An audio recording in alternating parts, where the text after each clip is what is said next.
Constantly shifting through the time-space continuum, Metron's three disciples observe the universe from the Mobius Couch. Dream, if you can, a courtyard, an ocean of violets and bloom. Animals strike curious poses. They feel the heat between me and the Mobius Couch, a time-space interdimensional vehicle from which your three ? Maybe more hosts survey the world of comic books, comic book movies, etc. Today's lyrical introduction is, of course, Prince's When Doves Cry, 1984's top song.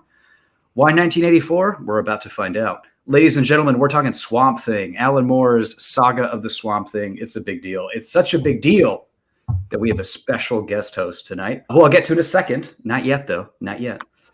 First, let's introduce your usual hosts. I'm Alessandro, and joining me are Joe. Hello. Hey, Al. Hey, buddy. And Patrick. Alessandro, Joseph. How's it going? Oh, hey, Patty. Bro, what's up? And joining us is our guest, Swamp Thing enthusiast. And I don't think he has a certificate or a degree in this, but just he is an independent researcher of Swamp Thing. Joining us is Dave. Welcome, Dave, to the Mobius Couch. I think I actually do have a certificate. Okay. Oh, yeah, dude. Right. Nice. We did a Swamp Thing diploma on the wall. Issue of this run. Okay, well that counts as a certificate. That adds up as actually that's really cool. All right, that's pretty cool. For those of you listening, Dave just flexed and showed us some of his issues. He has all of these issues. And for those of you watching, you saw it. Before we get into the meat of the matter, Dave, because this couch is typically a 3-person couch, and because we are traveling dimensions, we need to calibrate. We need to make sure we have enough space for 4 people.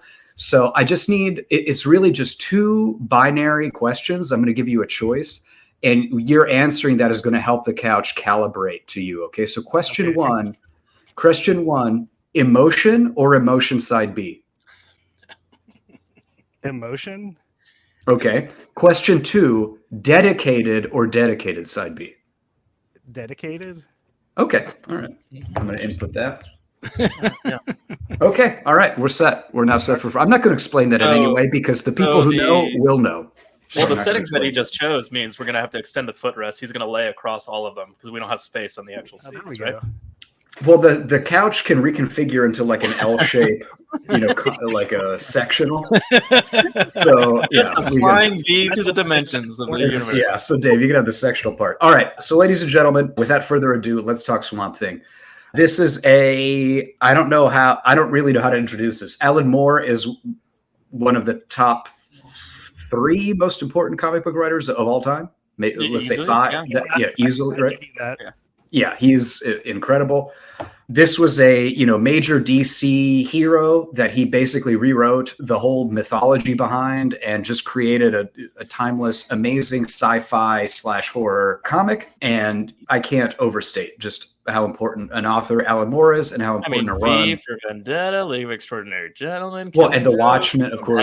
Watchmen is giant. He's huge. He's huge. This book. Well, we're going to get into the more details. Screwed over by the comic industry left and right. Yeah, for cheap. Well, yeah, like most comic writers. Yeah, basically all comic writers who aren't Stan Lee, who was doing the screwing over, he got screwed over. Yep. But so this run, Swamp Thing, again, just rewrote the character. We'll get into the details, but incredibly important run. The themes brought up in this have affected the DCU since.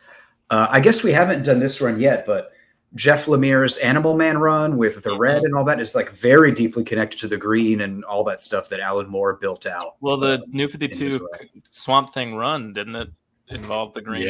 With Animal Man? That's an Animal Man like crossed over with the green and the red. Yeah. Actually, I loved that little. There was the black or something during that. The Rot. The Rot. There's the Rot. And then the most recent miniseries introduced, I think it's called The Metal. It's the Parliament of Gears. It's like okay. Oh yeah, that was good. Yeah, but all of that is to say is the groundwork for all that kind of mythos of these elemental forces was Alan Moore kind of laid the groundwork for all that.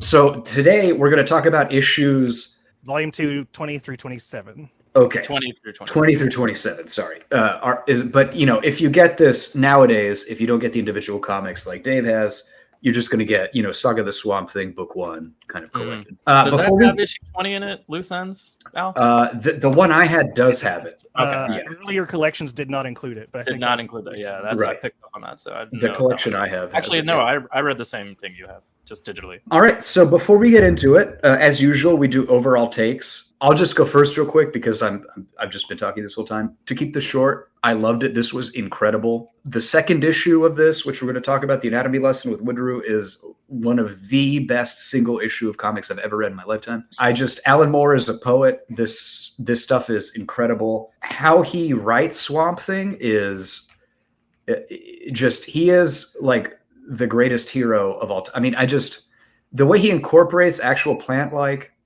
vegetative, sort of Buddhist transcendence into the character of Swamp Thing is next level. He is the hero we don't deserve but get.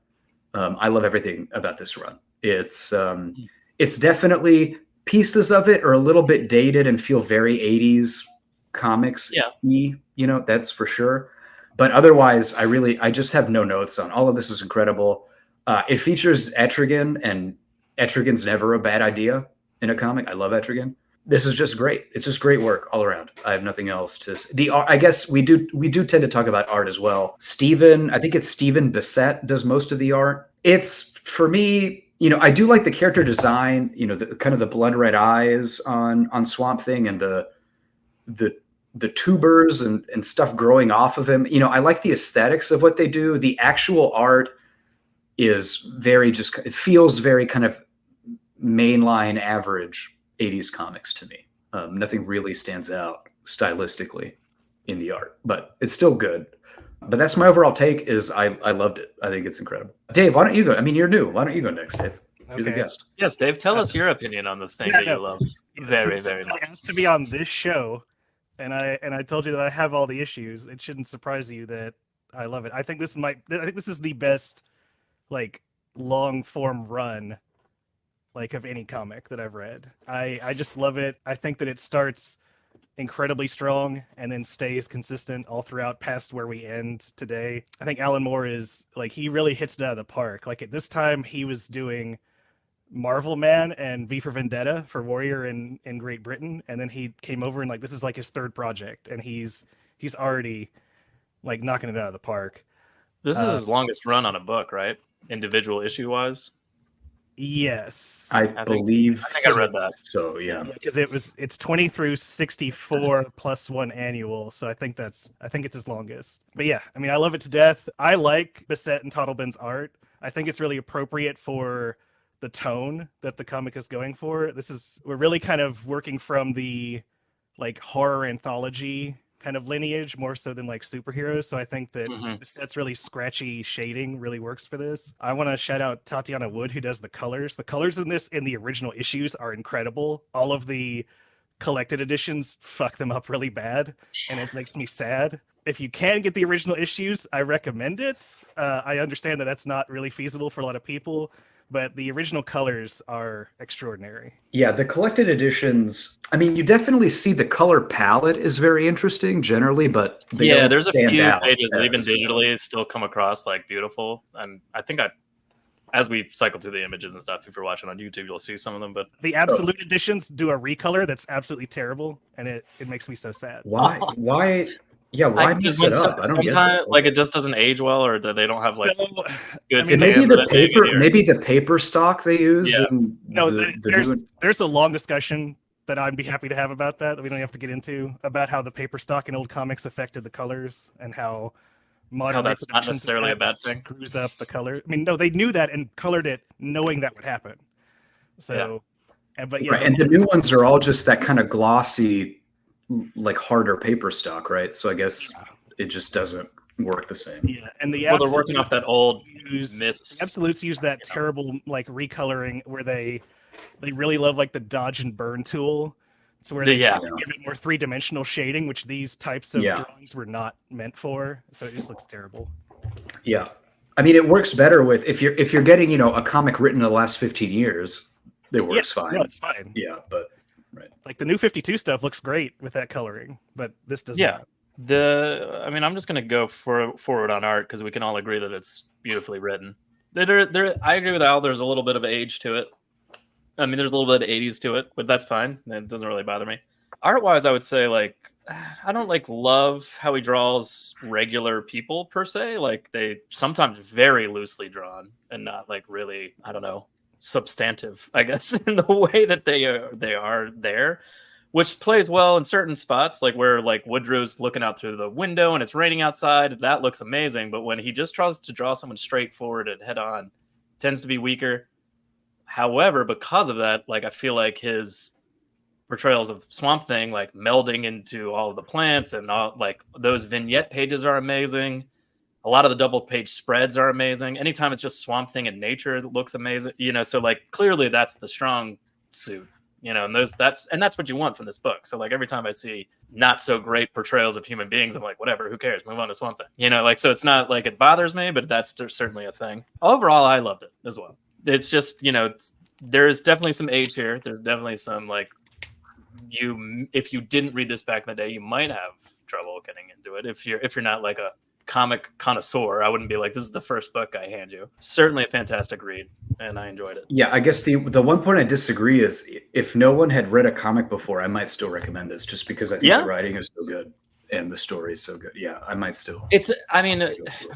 Not being versed in comics at all and giving them this first, I would be like, I would give them something easier almost, quote unquote, to read before like this is like shoving someone into the deep end to swim. So like either it works great and they start swimming or they drown. So like, you know what I mean? So I feel like this is like on that edge of like, maybe this is too deep and complex for people to appreciate unless they've started reading comics in general. Yeah, probably better to start with 300 or Sin City or any Frank Miller comic, who's probably the greatest Frank Miller, I think.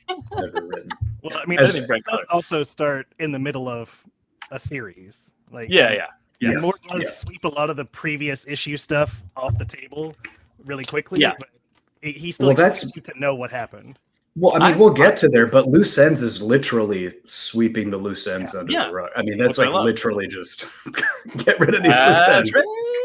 Yeah, Patrick, what's your overall take? Oh, my overall take is also that I loved it. I've not read a lot of Alan Moore. I think I read Watchmen probably about 15 to 20 years ago, and I sped read that, and I barely remember it. I really enjoyed this, especially a comic book from the 80s. We just did Armor Wars, and we kind of bitched about how there was so much dialogue to read, and it was literally dialogue being like, Tony Stark is uncertain about what to do next, and it was just unnecessary. And I don't the narrative boxes were out of control. There's a lot of dialogue in this, like a lot of 80s comics, but none of it is unnecessary. Alan Moore is a fantastic storyteller. I think Woodrow is a character that's popped up in comics I've read over the years. He's always kind of a C-tier villain and in the background, and he took that character and in this, I mean, he's terrifying, he's interesting, and to the art, I agree with David that it is dated. You can tell it was from the 80s, but it really lends itself to that horror genre. And there are certain images when Woodrow is taking the shower for the first time and his fake skin is melting off, and then when Swamp Thing like resurrects itself and kills Sunderland, that image of him was like terrifying. And then when Woodrow like taps into the green for the first time, it's that 2-page splash where he like, loses his mind. Like all of that was fantastic. So I can't even really say that I didn't like the art. I thought the art was fantastic, and I'm kind of interested to see what the actual issues look like because I read this digitally. So I actually didn't mind the inking. I thought it really did do a service to the storytelling. Even Etrigan, who's like one of my favorite characters, the way he was drawn, his eyebrows are like really thick, like tentacles, and it's almost like flesh. Like he even made Etrigan kind of more terrifying than he usually is. Yeah. No, Etrigan was really scary. Yeah, he looked like a demon. He was scary. Yeah. It's also I feel like he was written in a really good way. I mean, we'll get there later, but like just in the sense of like he's genuinely scary and a demon and off the chain when Jason's not in charge, you know. So it's like it adds this level of like, oh fuck, I don't know what he's gonna do. Well, there's the rhyming was great. Like usually when they go for the Etrigan having to be a rhyming demon, it's really like basic stupid nursery rhymes. I thought the prose and the way he would break it down, it didn't feel like you were reading like a nursery rhyme every time you read Etrigan's dialogue, but it did rhyme. So it's important that it rhymes. Yeah, that's important that it rhymes. My one complaint about Catwoman Lonely City is he didn't rhyme, and that's not okay. Yeah, that's bullshit. Okay. We'll get to it, but yeah, Etrigan didn't rhyme originally. Like Len Wein started doing that right before this, and then Alan Moore just kept it. Yeah. That's on a quick overall note before we move on to like individual issues. Len Wein not only embracing Alan Moore and what he was doing with the character, but just like signing off on it, and also like being the editor, the overall editor of the book, like just having his like, yes, this is amazing.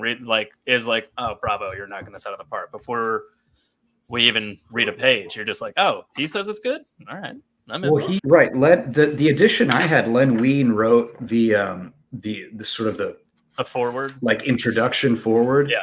He just seems like such a lovely he talked about Alan Moore just in glowing ways, and the way he kind of graciously handed off his property to another writer. And I mean, he just seems like a lovely person. Knowing that he was going to like remake the character. Yeah, it wasn't like, oh, this next writer's coming along to do another stint on this book, but like just a full on, like, you're taking this character to another complete other level that I had never thought of, and I want you to do it. And he just seemed like a very gracious person. Right. He wasn't overly protective about his property or anything. He just seemed really creative. All right. And now that we've all given our overall takes, let's get into before we get into the comics, some background notes. And Dave, let's ping pong off of this. Like, I'll bring up background, you bring up background, because I know you have a lot of this. So Swamp Thing, of course, a hideous monster, created by Len Wein and Bernie Wrightson was the artist on the initial runs. So this Swamp Thing did not debut as a standard comic, like as Detective Comic #1 or whatever. He actually debuted in 1971 in House of Secrets #2, which was a horror anthology. 92. Did I not say number 92? I heard just 2. Oh, sorry, but it's number 92. And Wein and Wrightson. Dave, here's a trivia note for you. Do you know how they came up with the title Swamp Thing? I actually don't know if I do know that. All right. Well, the answer is, so in the foreword that Len Wein wrote to this collection, he said that when he was working on it, he didn't have a title yet. So he was just referring to the project as, quote unquote, the Swamp Thing he was working on. And so from there, he just said, well, I'm going to keep Swamp Thing. That is amazing. Keep that as the title. They kept referring to it as that. And then eventually when they came up to titling it, he was just like, I guess let's just keep that. And again, the forward to this edition is really interesting. He goes into more details, but so the House of Secrets number 92 apparently outsold all other DC issues of that month, like Batman, Superman. It just crushed it at the box office, right? So DC approached Wein and said, like, we want you to do this as a run. The Swamp Thing's a big hit, but he didn't, because he was a young hipster author and he didn't want to sell out to the man or do a weekly comic or whatever.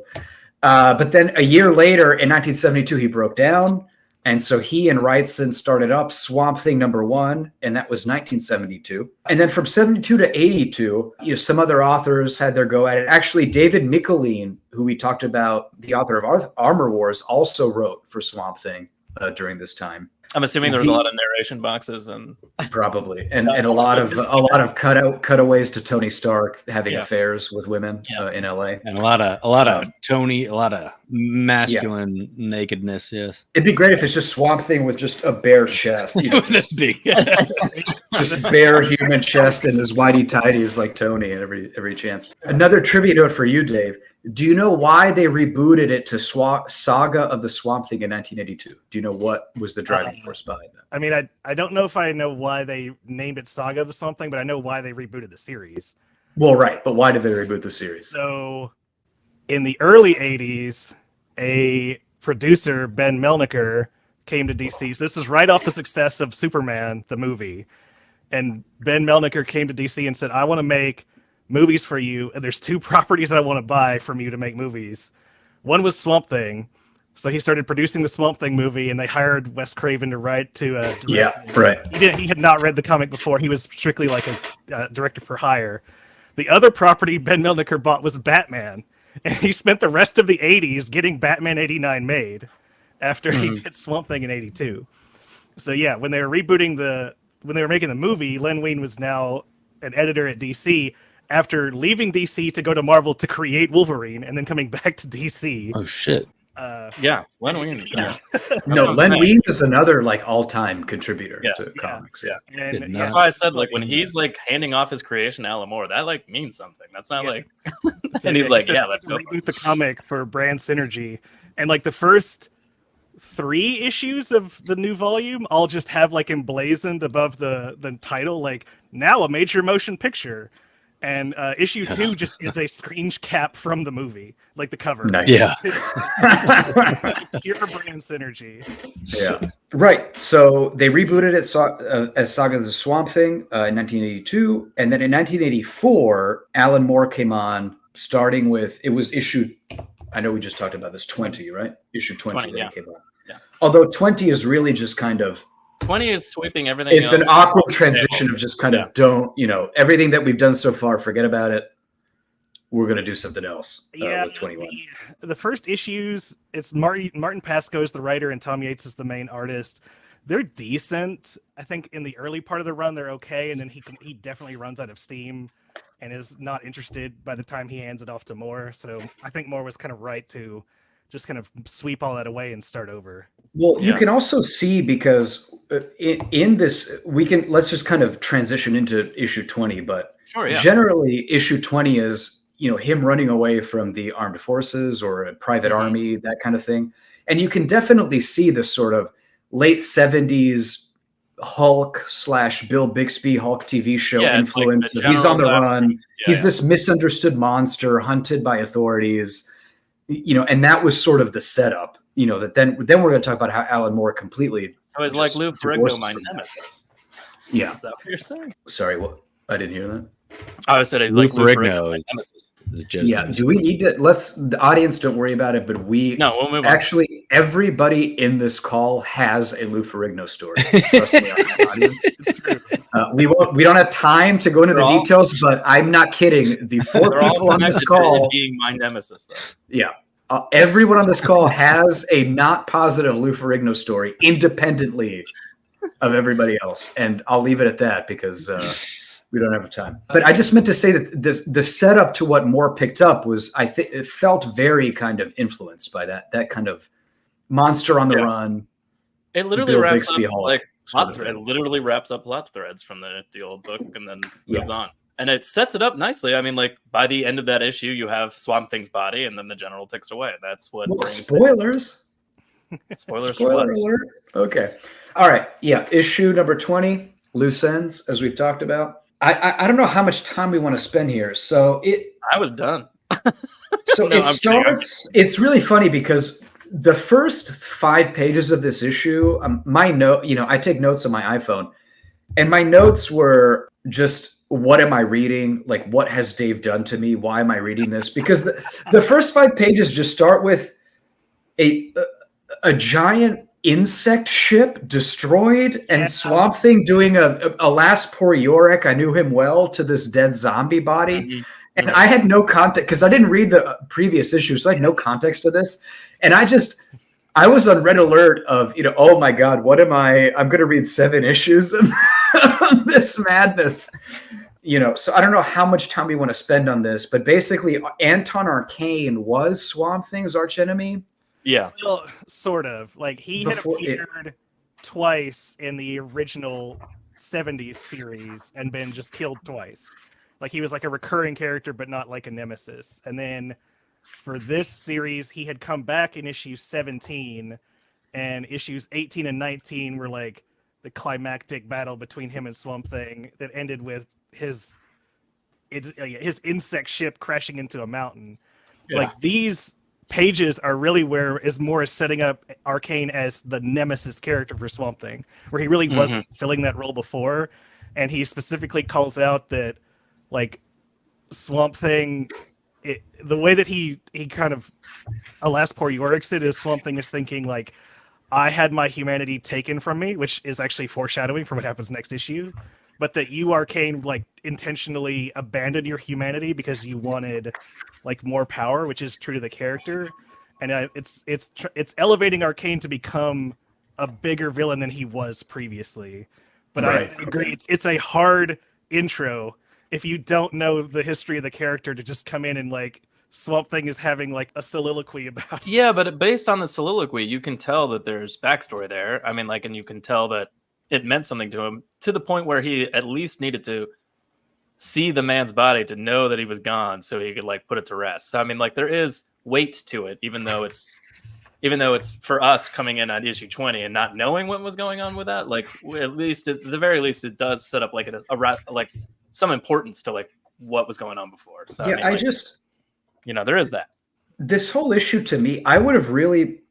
I know one thing historically about me, if you know me, it's to know that I hate expository text because I think it just means your story's bad. However, in this case, I would have preferred just if we started with issue 21 and it just said Saga the Swamp Thing, he died. And we just did issue like I would have preferred that to the loose ends issue, which so who are Elizabeth and Dennis? Like, it looks like they wake up after having fucked in a car wreck. It doesn't make any sense. What? Exactly what happens. That's exactly what happens. They literally what? So they did fuck in a car wreck? Yeah, why? What?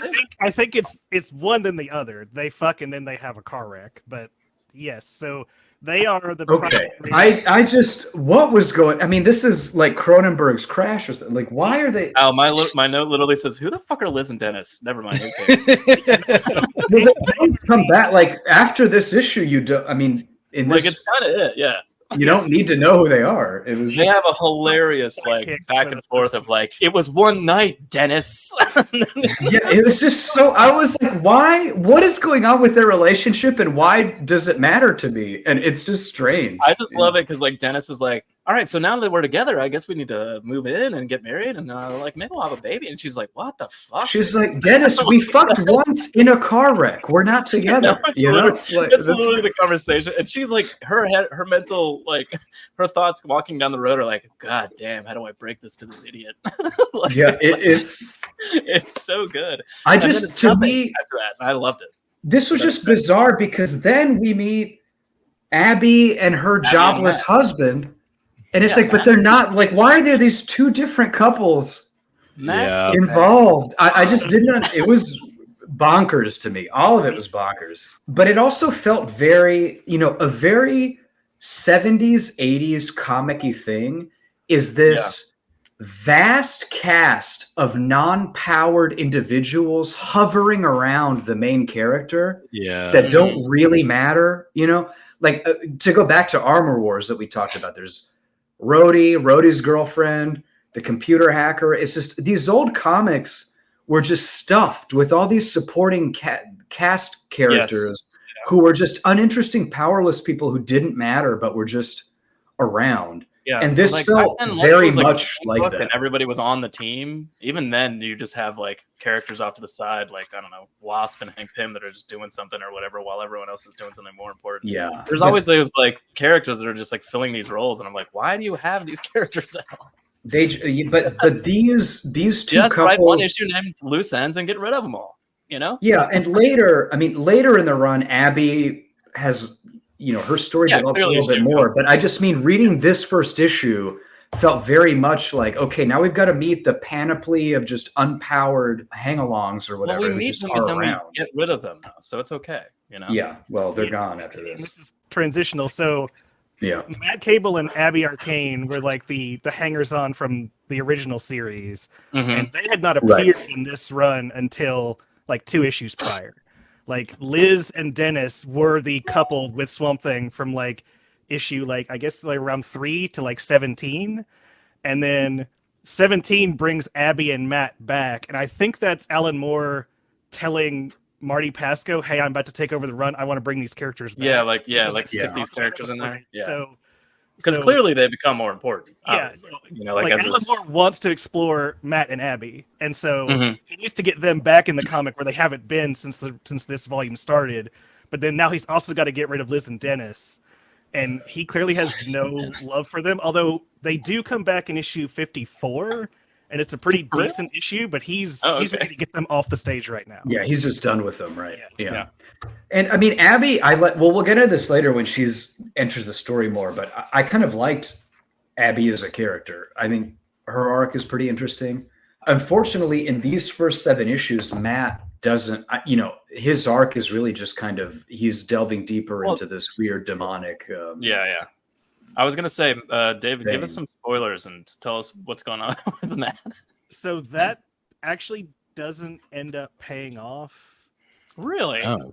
After the end. So is the payoff just that he's been unemployed this whole time? Well, no. So like, I don't necessarily want to give it away because they pick up on the thread about what's wrong with Matt after like in issue 29, and like 29, 30, 31 and annual number 2 are like an incredible 4-issue arc that goes into what's happening with Matt. Mm-hmm. And then he kind of fades from the background as a character. Okay. Actually, like long in the future, there's an interesting thing here where later on in issue 70-ish, Matt Cable dies, and he is the Raven in Sandman. He is Matthew the Raven in Sandman. No way. Oh, What? Wow. Okay. Wow. Like, when that issue was coming out, Sandman was about to start, and it is a direct connection.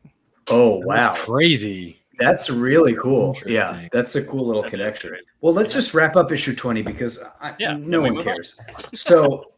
So again, Sunderland's paramilitary forces are chasing Swamp Thing, and they end up shooting him all over and killing him. I do like when they're like getting close to him, kind of in the helicopter. Swamp Thing just like pulls a helicopter out of the sky and smashes it. That was hilarious. Anyway, moving on.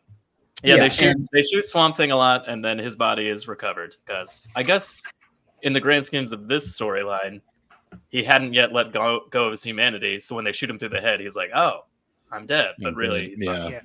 Yeah. I do want to highlight art-wise. I love this page.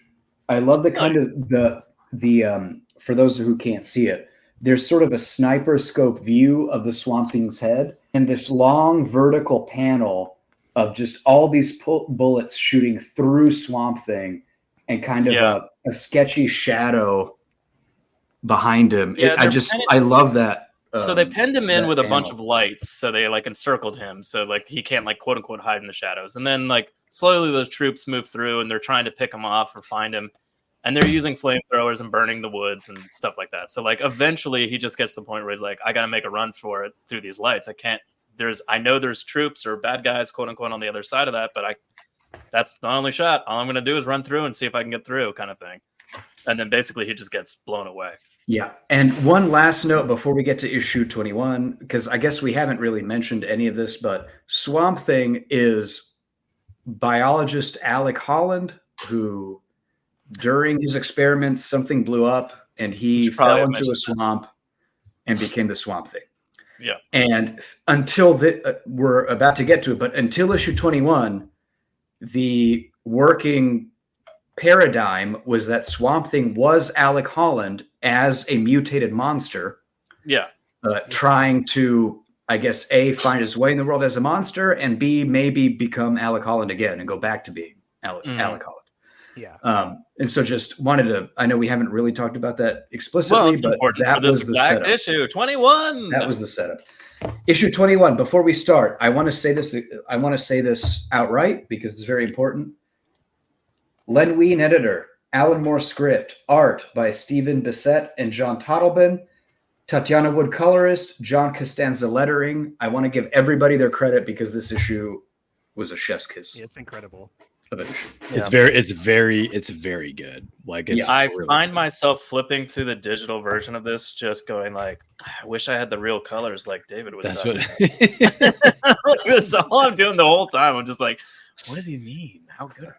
But so this issue starts with the old dude is Sunderland, right? So Sunderland was the person behind Swamp Thing's murder and capture. Yeah. And he brought in Woodrue, who's a biologist, and has Swamp Thing in sort of like an Akira frozen state. Yeah. And he wants Woodrue to study him to uncover the secrets of the Swamp Thing. It is very So- accurate. Like there's giant tubes with frost all over them. Yeah, it is very. And when did Akira came out in 82? Was that when it started? Yeah. It's maybe. So I think this is after it. I wonder if they were aware of each other. I wonder if- Akira influenced everything. You know that. That's true. Akira did. Jason Woodrue studies and autopsies the Swamp Thing. I think this is spectacular. His revelation about the planarian worms is fantastic. It is so interesting. That is so I love interesting. Linda Holland. I love Like, this twist. I love that the fact that they like got Linda Holland and studied her, and they were like, yeah, it's not that. Yeah. Like it's not like she had that formula all over her. It did not penetrate her cells. It didn't change her DNA. Like there's clearly something going on with Swamp Thing that's not just a human like getting, exposed to this formula. Yeah, and that's also tying up a loose end because in issue 17, they were like, they go back to their home and are like, oh no, my wife's body has been exhumed, but who did it and what happened?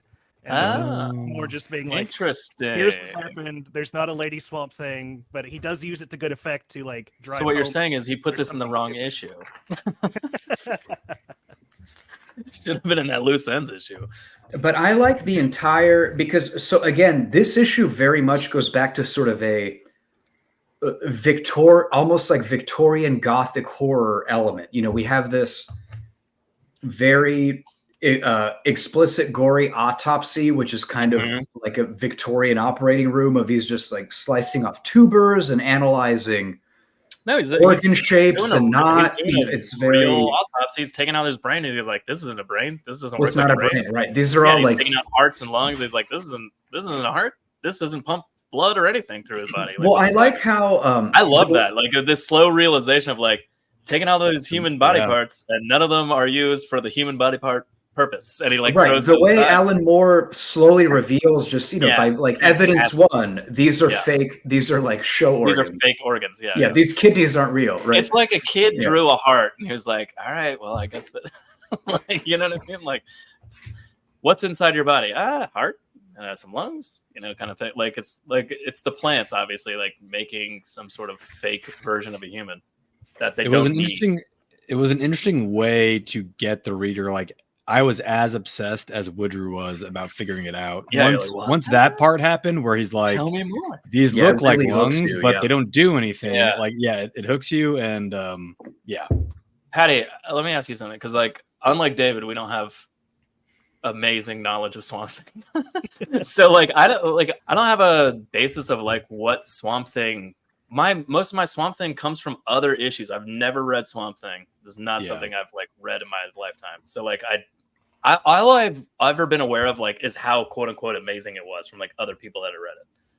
He comes up in regular superhero comics very infrequently, and if he does, it's always like, yeah, he's awesome, and this is how he acts. And like, so I have like a sense of who Swamp Thing is from that and from the shitty movie that I saw in the 80s. But like, most of that it's not really informative. A lot of my knowledge comes from the Animal Man run that we were just discussing before the show started, like where they're talking about the red and the green and like that kind of stuff. So some of this, and it's based on this, obviously. So some of my knowledge is clearly based from this, but like I wouldn't have known the difference until I read this. You know what I mean?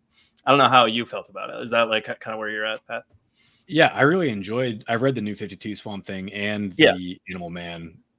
I guess like the first like 20 or so issues of each, and I thought it was very entertaining. But it is much more of the comic book superhero genre, and this is much more of the. It's got superheroes, but it is more of the grounded in realism and horror. I feel like this is definitely a horror comic, and we'll get to it, I guess, later. But when Swamp Thing refers to himself as a monster, like he is a monster. If you were to see an image of him, some of the times they draw him, he is pretty terrifying. So it's a totally different tone than other comics I've read where Swamp Thing's been in it. Well, issue 21 is full on. It is a horror comic. It's the mad scientist, the creature, the capitalist in over his head. These are all kind of gothic tropes we've seen before. It's 100% horror comic. Yeah. Yeah. But so first of all, let's talk about Woodrue. So we find out when he takes a shower that he looks like this. And he's a Floronic man. He's horrifying. Yeah. He's a Floronic man. Dave, Dave, do you know the origin of Woodrow? Like why he's the Floronic man? I looked it up for this. So he first appeared in Atom #1 in 1962, and where he was immediately defeated. And then he became like a D-level Flash villain in Flash 245 in 1976, and just kind of kicked around for a while in that space. Yeah, he'd always been like, this is the first time, and I really do love when comic book writers and artists reinvent or just dive deeper into what like a character could be. We saw it a lot with, I'm not by any means comparing Tom King to Alan Moore, but kind of a similar thing with Mr. Miracle, where that you took a lot of, I would say Mr. Miracle was like a C tier type superhero that no one really knew much about, and you made him this very interesting, dynamic character. And to see Woodrow, I mean, Woodrow is fucking frightening in these issues. I mean, it just gets more and more terrifying. You know, very Akira like in what he does. Like he just kind of like he just becomes all powerful and starts walking and fucking shit up. Yeah, like react. So Tetsuo. That's kind of Tetsuo-ish. And so what Woodrow's experiments lead to is the realization that Swamp Thing, and I hope I can explain this correctly, but Swamp Thing is not Alec Holland. Basically, when the explosion happened and Alex Holland fell into the swamp with all his chemicals, he died. And then the vegetation in the swamp around him absorbed his memories and took on his personalities and fashioned the Swamp Thing body in an attempt to recreate the human Alec Holland. Yeah. But this is not Alec Holland. It is literally the vegetation pretending to be. Pretending to be a Alec But Holland. isn't it? But that's what's so interesting about it, because I feel like it's a whole question on what consciousness is, and it's all of his memories. We can talk about it, basically- Patrick. If I copied you into a hard drive, would that be you? Potentially, we don't know. Yeah. Yes, it would. I mean, that's What about the definitely soul? what this comic What is about the soul, questioning. Patrick? I don't even What'd know you if say, they Dave? that. But I mean, that's definitely what this issue is kind of driving at, is like, Oh, how yes, much right. is this, like, it's not Alec Holland the person, and especially next issue we'll get a lot more into Swamp Thing kind of trying to think about, like, what am I if I'm all the memories of this person but I'm not him? Like, is there a continuity there? But so that's right. That's Woodrow's kind of. we're skipping realization. over he comes to the realization from planarian worms, which this is a real thing that they discovered like in the 60s. I think that I guess planarian worms are very basic organisms, but scientists trained this one worm to, well, I guess tested it till it figured out this maze. It took it a while. Then they fed this worm to other worms, and those worms instantaneously knew how to navigate the maze. So So the memories of this one worm were But I don't know if you knew this, Patrick. That works for any organism. If you were to eat me, you would have all my memories. I don't know if you knew that, but cannibalism works that way. I don't know if you've seen Ravenous, the film. It's like the way I stay Ravenous, young by Ravenous, drinking my but son's blood. Yeah. That's how that works. you're not supposed to drink it. You're supposed to inject it into your skin. Oh, You've been doing it wrong. That's fine. Yeah. Shit. If anybody's interested in using your own son as a blood boy, Brian Johnson has way more information on that. He's a 45-year-old man with the body of a 22-year-old. He definitely doesn't look like a 45-year-old with mascara on his face. I've been grooming my son to be a blood boy. I mean, right now he's not aware of it, but later on I'll be like, this is normal. Well, look, if we're talking about grooming your son, better you than Drake or Diddy, am I right? Oh God, too soon. Is that too soon? Yeah. You can edit that out. Okay, back to Swamp Thing. Let's talk about Swamp Thing. I really love the bottom of page 15, which I think is kind of like the culmination of like the horror that's building up, where That's so funny. I would Yes, just look at that page. Yeah. where like you see all the new growth coming out of him, and Woodrow in narration says like, I would have told him you can't kill a vegetable by shooting it through the head. Yeah. That's such a amazing like point. And then by the way, we hadn't really mentioned, but the setup of this story is that Woodrow is safe somewhere else. Yeah, and imagining kind of like not imagining it's happening, but like he basically set up, the rest of the issue. Meaning he's not currently there. He's just like, I can't wait till he dies. And it's just like all that kind of like. So the slow setup is that like once he made this realization and Sunderland fires him, he's like, I'm going to turn off this freezer. And I know that if I turn this freezer off, like Swamp Thing will eventually thaw out and just put himself back together, and he's going to get, Sunderland's going to get murdered. So like, and he slowly shuts down security systems throughout the building and like sets it up to trap him in the building. And like this all plays out basically the way that Woodrue is quote unquote imagining it, but also it's playing out the same way kind of thing. So Woodrue is not there because, like all good capitalists, Sunderland just fired Woodrue as soon as he was done with a use for him. He just got him out of there. So that's why Woodrue's not there. And yeah, Dave, I made a note of that exact line because the whole thing of, you can't kill a vegetable by shooting in the head was just, it's such a good reveal, you know. And then the next panel is the vegetation kind of, although you've seen it before, you've seen it growing out throughout the issue, but at that point it really. I like when Sunderland is like, just cut. He's like, do you understand what this means? This means, he's like, I don't care. I'm rich, not smart. That's what I'm just like, what the fuck? He literally is like, I'm stupid and don't care about that. I'm rich and like fuck off, kind of thing. Get out of here, kind of. And you're like, holy shit, you're insane. I also love page 18 because again, going back to the horror elements, I just like how we don't get a full vision of. In the previous page we see Swamp Thing just towering over a desk as a whole, but on page 18, I love how they just zoom in on his teeth. His red eyes, it's really it's scary. It's very scary. He looks monstrous in all these little panels. Yeah. Yeah. And on 17, the previous page, the Woodrue's discovery of like, I don't know if it's just a husk. It's like he shed this outer frozen, damaged like vegetation but he's mostly back to normal size. Well, he's back to normal size, but he's mostly back to normal substance, I guess, by the end. But like, man, it's because you can see through him. There's a lot of maybe it's a lot of shadow, but like you can tell it's not like fully regrown Swamp Thing yet. Like it's, there's vines and stuff knitting together to make a body, but it's not quite fully regrown kind of thing. I love that. I just going back to the art. I really so this panel too, where Sunderland actually dies. I like how they draw how he's at the glass door. And you just see him, and then you see Swamp Thing kind of appear behind him. It's just horror. It's scary. Like it's really. Yeah, and then he gets hugged to death. Yeah, and he gets hugged to death. Swamp Thing kills him by just smothering him into his vegetative. I like to imagine a lot of vines shooting down his throat, just ripping him apart. But yeah, I don't even know. He didn't die from suffocation though. Like Swamp Thing literally crushed half the guy's body flat. Yeah. Like the next panel when you see his body on the ground, like half of his body is just like gone. It's horrifying.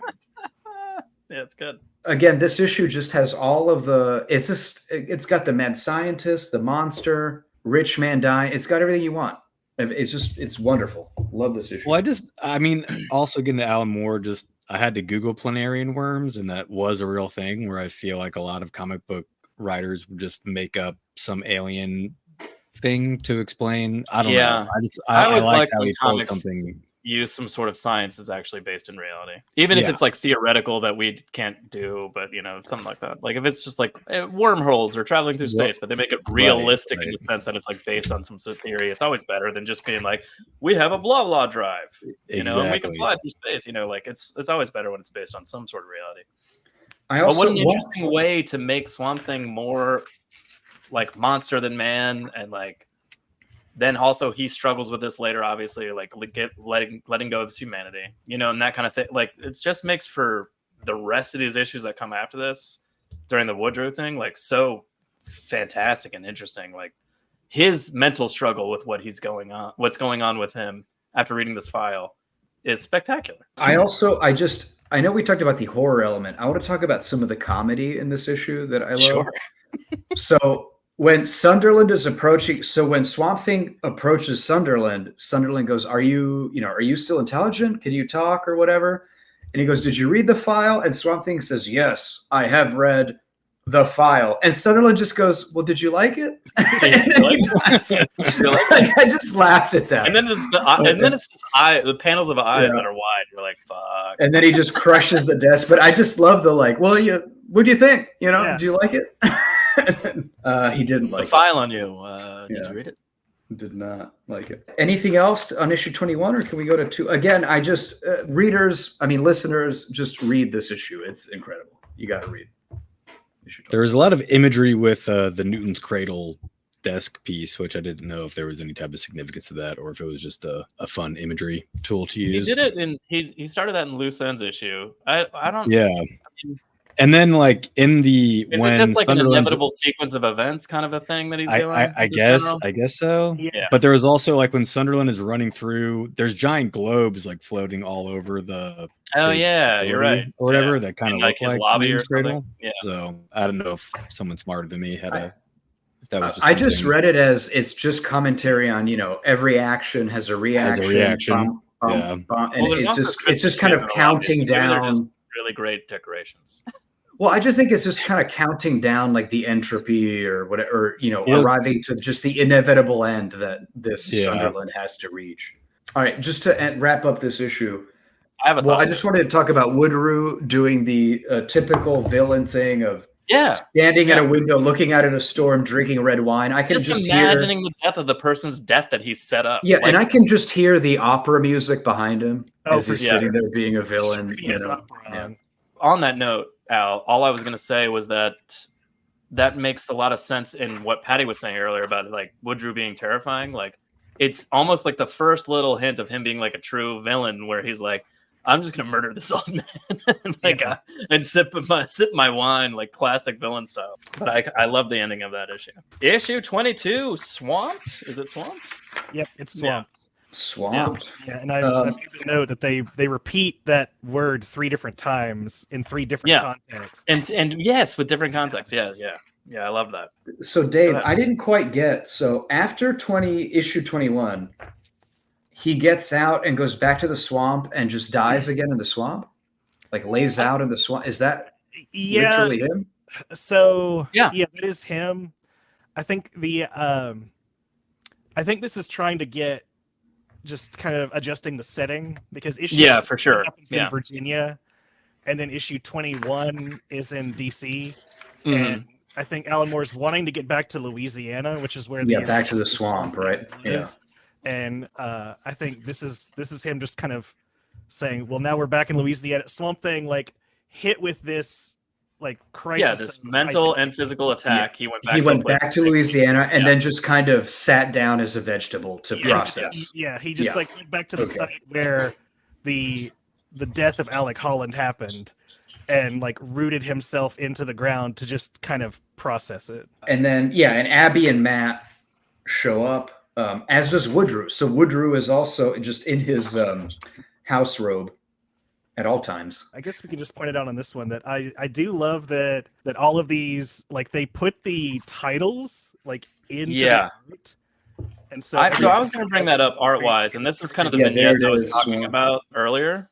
Oh, that's interesting. It's on the wrong. Well, yours is Dave, are you holding up the actual issue, or he's is holding that the actual issue? Yeah. Look at look at how different the coloring. Yeah, look at the saturation there, like on yours, Al. Like that's wild. The saturation difference alone, like, shows how beautiful the colors look in the original. Yeah, that's wild. On that note, that's a Will. I don't know if Will Eisner like invented that, but like that's a very like the spirit kind of thing. Yeah. I think he popularized it if he didn't invent it.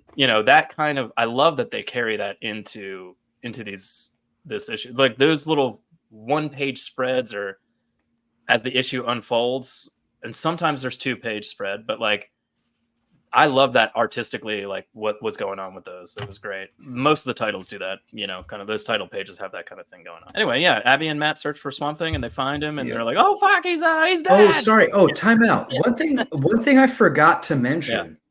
Back in issue 20, I don't know if y'all noticed, but on page 14, they talk about the plot twist to Donald Sutherland's Don't Look Now film. Oh yeah, they do. Yeah. Oh yeah. Is that legal to spoil a film? That blew me away. Like they're is that legal? Well, it's like if Superman 1999 was just like Clark telling Lois. So it turned out Bruce Willis was dead from the beginning. Like they're just giving the twist to the movie. I just thought that was wild that they're just giving away the twist to a real movie. I forgot that was weird. Yeah. Yeah, because he's talking about the red caped person turning around and it's an ugly little dwarf and he pulls out a cleaver and they're talking about Don't Look We're Now. on issue 22. Okay, I'm sorry. I just thought it was strange that it's like, wow, a major plot spoiler of a famous horror movie.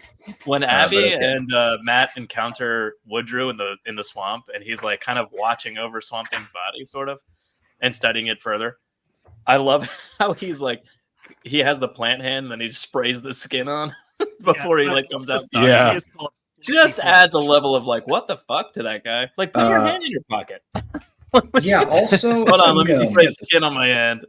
One thing I wanted to comment, I don't like that Swamp Thing produces things you can eat off of him. Why? It's delicious. I'm just... I'm not a big body horror guy, and just the fact that he grows little potatoes that you can grab off of it, I don't like that. I don't. You don't think like Link's just putting in a little pot and going and then like gives him a shitload of health? I didn't like that. I didn't like Woodrue eating that. Plot point. Neither did Abby. That becomes a major plot point in a couple of years. Oh, really? Yeah.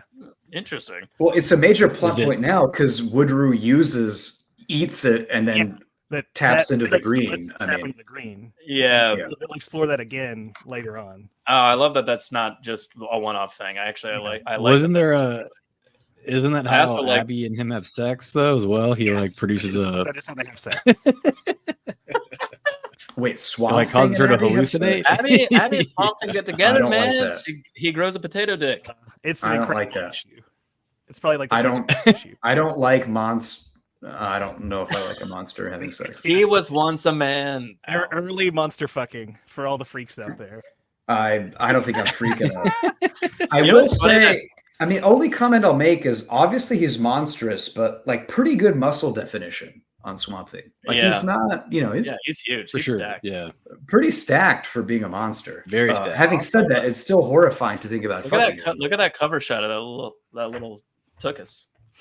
He does serve cake. That's interesting to me about it because like the cover and then some of the like dream sequences in this issue, he's drawn the way that he was in the original Wayne and Wrightson run, where he's very much more just like a muscular body, a muscular man with like vines on him.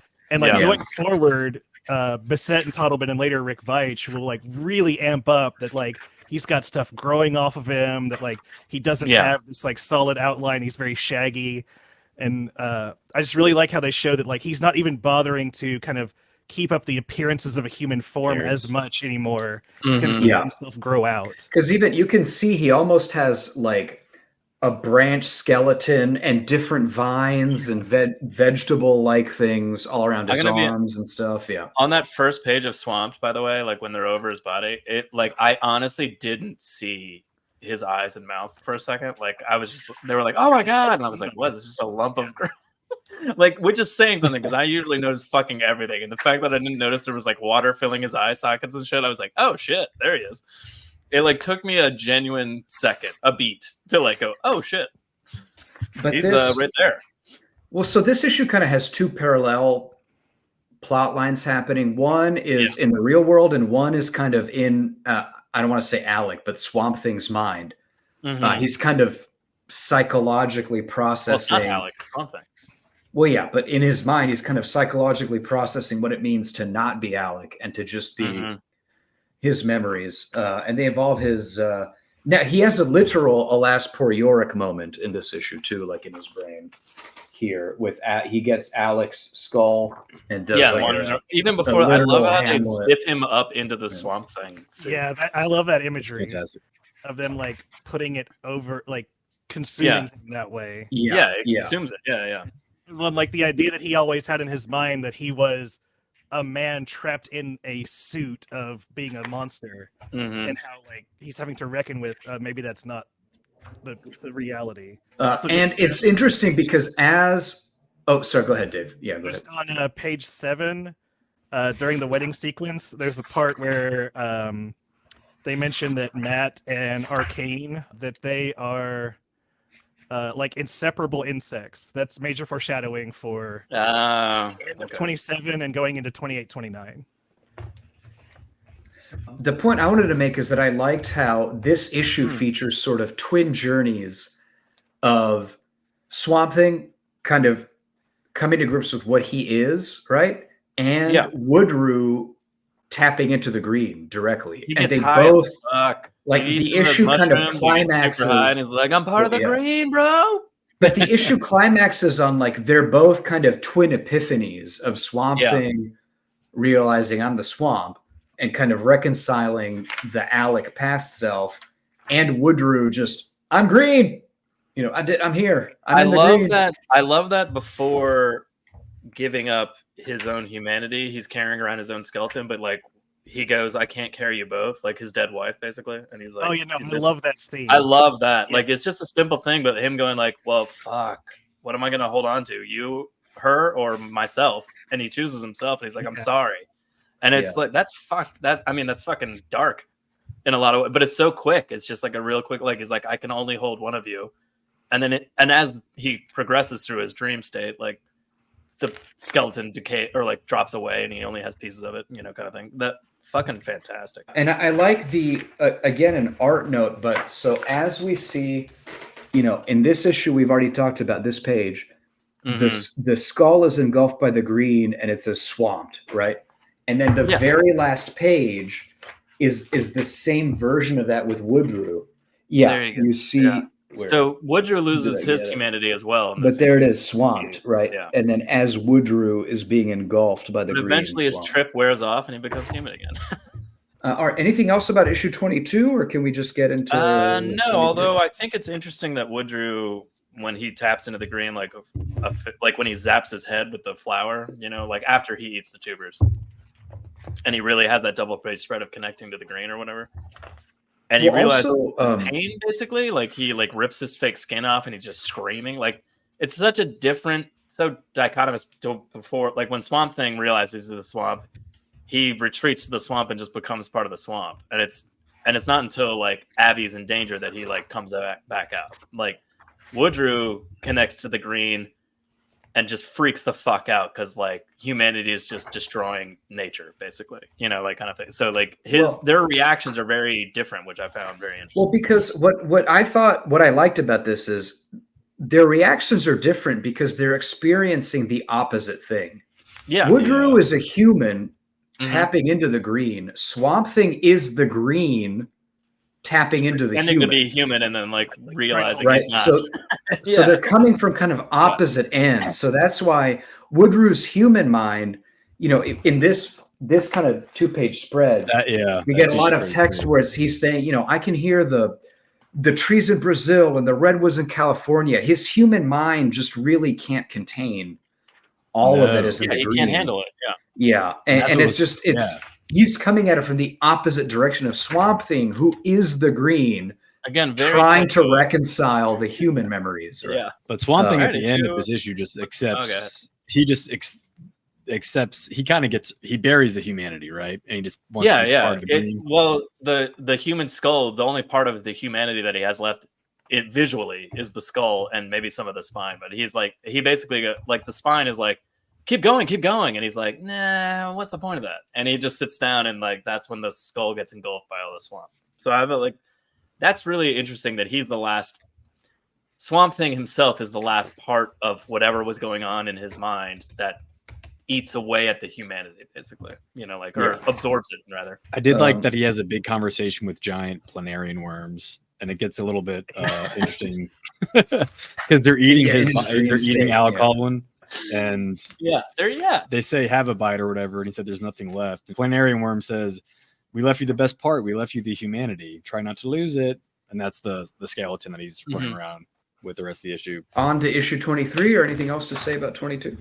No, I think 23. Well, I mean, I say about 22 is I just really enjoyed the part when the Floronic man, Woodrue, is first tapping into the green. He's very excited. And then when he's like, I can feel this and see this. And then he realizes he's touching the redwoods. And he's like, how the fuck am I touching the redwoods right now? Oh, and that's where his like brain just breaks. and he can't Yeah. take it. Also, is issue 22, is this the first mention of the green in DC Comics? I Do you think know so. that? Like, Gotta be. I think this is the first mention of it, right? Yeah. Basically. Yeah, I know that Alan Moore is the creator of it, so On the cover and on page 16, all of those monsters that he's fighting are the monsters he fights in the first run. They're all the ones that Lenin Wrightson did. Okay. Oh, cool. I saw that as like him thinking back at like, these are all the challenges that I overcame when I was fighting for my humanity. When I was fighting, as human Swamp Thing. as Yeah. human Oh, Swamp Thing, interesting. And I'm just leaving all of that behind.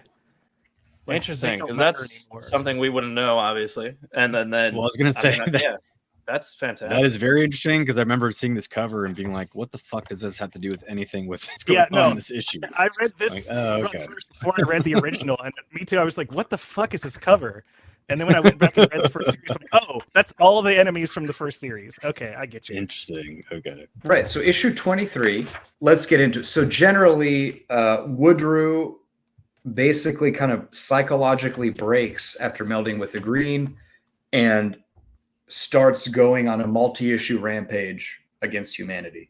I love that in the green space that Swamp Thing is in, Woodrue is basically represented as a cancer. Yeah. Like Yeah. Woodrue is a cancerous lump in the green, and I thought that was really cool visually. Yeah, that was fantastic. This color palette and the side panel is what I was kind of talking about that I loved. It's just like it's like yellow to pastel-y orange and red, and then it goes down into blues. Yeah. It's on page 1. It's before the double page spread, but like look at that, man. Gosh.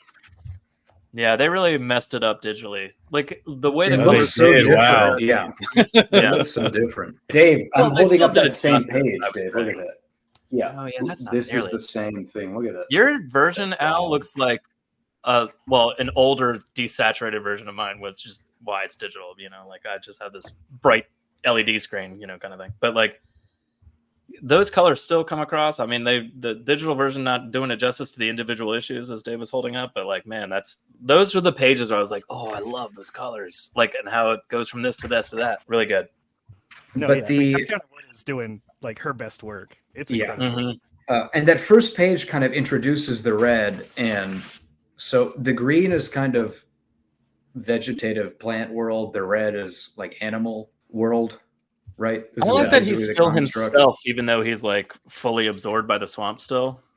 Like he still thinks of himself as the humanoid body floating through a weird world of like, I can feel everything, and I'll travel along this vine and see and find this like weird section of cancer that's fucking my shit up.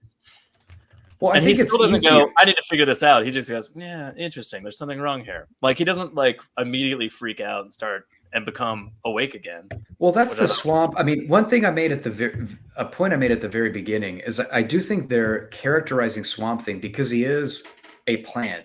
Plants are just passive. They bend with the wind. Stand back up. Like even that too. So that 2-page spread speaks to that to me because it's just like him floating through liquid, the swamp itself, maybe, but like so kind of working his way along a vine and then like kind of just diving and like floating along. And just, but he's just very zen about it. He's just everything is temporary. What happens will happen. If he's faced with injustice directly, obviously he steps in because why not? But he's very zen about everything. But what does snap him out of his reverie is Abby is getting kind of Evil Dead plant raped. Almost. Oh, and before we do that, the title of this issue is Another Green World. And I'm pretty sure that's a reference to a Brian Eno album from... Really? Yes. It's called Another Green World from 1975 and is one of the solo tracks from that. That he was apparently a popular British, like, ambient music and electronica artist in the late 70s and early 80s. And have you never heard of Brian Eno? No, I have not. I just didn't know this was a direct reference. Oh, okay. Yeah. I mean, I didn't know about this track specifically, but I hadn't heard of him before I looked this up. But I think kind of tying back to what you were talking about him spoiling Don't Look Now, that I think Alan Moore is, I think it's interesting here, and we'll see it on later on too, where he's drawing from a much wider palette of influence and references than just comic books. I think some of the things that I don't like, especially about Grant Morrison, is that he always seems to be looking inward at just comic books themselves and kind of reproducing what's already there. And Moore is, I think, casting a much wider net of trying to bring in influences from outside comics to enrich comics. That's a fantastic way of putting that. Like, I've always felt like Morrison does that. It's just like he's so focused on introspection within the comic book world and like what that means, and like sometimes it works and sometimes it does. We've I don't know if we talked about it so much on the podcast, but me and Patty and Al have always said like he either knocks it out of the park or it's like a dud. And you're just like, with Morrison, you can just kind of like flip a coin and it might be good or it might be not. Yeah. But like what Moore is doing with what he's pulling in here seems to be, more broader reach. So Woodrow murders a bunch of kids anyway. Yeah. He does a lot of Evil Dead murder. Yeah. But that's what kind of snaps. Kind of investigating it on his own, but not really. He's just kind of feels something's wrong and is kind of like drawn towards it. And maybe do you think that's why he's like, quote unquote, close to his, I don't know, body, even though that doesn't matter, like when Abby's in trouble? Or is it just that Abby is there at where his body is that makes him pop out at that point? No, I think it's Abby needing help is what brings. So, I mean, like the point is she ran to where she thought is his body. But if she had just fallen in the swamp and been like, I need you, he would have just popped out of there too. Is that what you think? I don't think so now, because that becomes a plot point later. I don't think so. I think it helps that she was near him, but I also think he wouldn't have gotten up if she didn't. Like, I think her needing help. I think her being there had to have him get up, but I don't think he would have manifested like a new body, because again, that happens later. Okay. I do an art note. I got to do this full page thing right here of him waking up. Bursting up. Great, because it's him. He's not quite detached from the vegetation around him. And he's just kind of this wall of vegetable that's snapping off into a man shape. It's really cool. It's really well done. I love that page. Yeah. Let's not skip over what Woodrow does to that town is also frightening. Yeah, we need to discuss that. He destroys the police house, the school, and the church. Like, it draws all these people out, and then they shoot him, and it doesn't kill him. And he, I guess, asks if any of them has a video camera. And so the one person with the video camera, and then he tells everyone else to go back to their houses. Yeah. But then he causes the plants to release excess oxygen, which I guess, do humans go kind of crazy if we have too much oxygen? I'm assuming. Yeah. Oxygen can affect your brain. Yeah. So they all start kind of going crazy, and then it says like around 2 a.m. someone lights a cigarette, and the entire town just explodes pretty much. And you got this one teenager kid videotaping. Well, so one thing I wanted to say is the videotaping part is very sort of prescient to this idea of like, I need to make a statement. I need to be seen. It's got to be on TikTok or nobody's going to know. And also, I guess we should say the reason Woodrow was doing this, because when he tapped into the green and kind of lost it, he, of course, being in touch with the forests of Brazil and all over the world, felt the pain, right, that nature feels because of humanity, because humans tear down nature and develop and build stuff. Because we were awesome. We're quite the opposite of that. But so that's why Woodrow was going on this revenge tour against humanity, because tapping into the green, he really felt all of the pain that humans exact upon the natural world. And this is his revenge. He talks about like as he kills people and they're like freaking out. He's like, oh, like you did all the trees, like he's like, I cut, I mean, he's basically saying like, he speaks for nature in that sense. Like he's constantly. Back to Swamp Thing real quick. When he wakes up, Abby says, Alec? And he says, no, not Alec. And then he walks away with that tight little butt. Just walks away. And I just wanted to call, just attention to that cake. All right. Video game kid watches his family die. Abby finds a body. This whole like the plot moving forward is just like Woodrow's like, here's my statement. That kid, he lets that kid go. So the statement gets released basically. Because it's on a videotape, guys. I don't know if you do that. Yeah. That tape has to go somewhere for someone to watch it. Yeah, I love the sequence on page 19 where the sheriff has watched the tape, and like the gravity of it, like dawns on him, and he just goes home and is like, I need you to take all the plants outside, protect the children in the house, and then is like, I guess I have to cut this tree down because like I believe this threat. I like so yeah. That's I love page 23, which is the end of the issue. But basically, Woodrue, as he's attacking this town, kind of poison ivy brings up all these vines and like a forest around him. Mm-hmm. And, he's saying like, I'm the anger of the forest. I'm going to avenge myself and all that.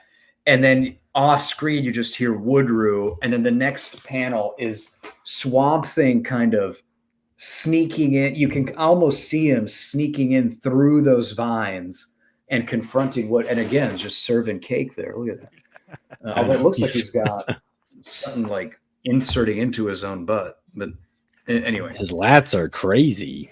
They're crazy. Traps. Yeah. But then he just confronts Woodrue and says no more. And I just kind of liked that badass, like the heroes here. Yeah, the no more thing. I love a subtle thing throughout the issue, which I really enjoyed, was as Swamp Thing is kind of like still in the swamp, but like, and not in his physical body yet, but like, so before he pops out, but just kind of like getting closer to what this cancer is, or what this other thing is that is Woodrue. And then he's like, and then even like touching certain things, like he'll be like, Woodrue, do I know that man? Like, it's just like the subtle, like, it's almost like Swamp Thing is knitting back together the memories that is Alec Holland before he like pops up as a body again. Like kind of like he's mentally sort of putting himself back together like a little bit throughout the issue, which I really enjoyed. It's a subtle little, like, just in a few lines, I guess, but there's a couple of times where he's like, what was that? Alec, do I know someone? Like, even when Abby's yelling, like, he's like, do I know a guy named Alec? That kind of thing. I don't know. I really like those moments. All right. Anything else about issue 23, or should we move on? No more is that's a good end of that. Well, I guess the important thing here, but leading up to the next issue, is that the videotape gets out. That little town calls a city. That little city calls Washington. Washington calls the Justice League. And then, next issue. Before we get into issue 24, we're going to stop this episode here. So if you want to hear about issue 24 to 27, that will be in part 2, which we'll be releasing next time, whenever that is, in a couple of weeks. So thanks for listening. Is that everyone. What we're doing? It sure is. It's been an hour and a half. We're definitely stopping here and then doing part 2. All right. Well, that's been the episode for this week. That's been the episode for this week. Next Good time, journey, we're going to talk about Couchers. more Swamp Thing. See you later, Patty. Yeah. See you later, Al. Dave, hopefully you can join us in a week's time. If you're free, we can do this next time. All right. Goodbye. Bye.